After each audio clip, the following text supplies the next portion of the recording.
সাবেক প্রধানমন্ত্রী শেখ হাসিনাকে বাংলাদেশের মাটিতে ফিরতে শপথ নিয়েছে আওয়ামী লীগ ও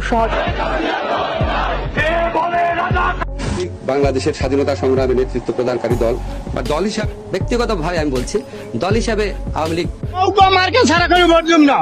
শেখ হাসিনা গরিব 100 থাকবে। শেখ হাসিনা বাবা আমাকে একালো। এই শেখ হাসিনার আগে পেট ভরি ভাত খাইছি।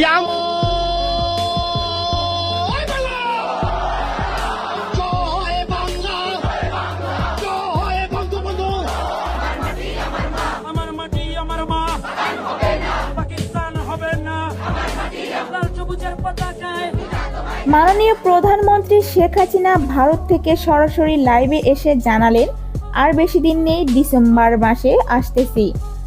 আজ ভারতের একটি আন্তর্জাতিক ইভেন্ট থেকে সরাসরি লাইভে এসে আওয়ামী লীগের নেতাকর্মীদের উদ্দেশ্যে এক বিশেষ বার্তা দিয়েছে মাননীয় প্রধানমন্ত্রী শেখ হাসিনা।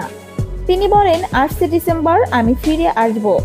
আপনারা ধৈর্য হারাবেন না, কালো মেঘ কেটে সূর্য উঠবে এবং আমরা শীঘ্রই এক নতুন দিনের সূচনা করতে যাচ্ছি। শেখ হাসিনা আরও বলেন, আমার প্রতি ষড়যন্ত্র করা হয়েছে, আমাকে দেশ ত্যাগ করতে বাধ্য করা হয়েছে, কিন্তু আমি বিশ্বাস করি ষড়যন্ত্রের বিরুদ্ধে লড়াই করার সময় এসেছে। আওয়ামী লীগের নেতাকর্মীদের ওপর যে অন্যায় অত্যাচার এবং রক্ত ঝরানো হয়েছে তা আর চলবে না।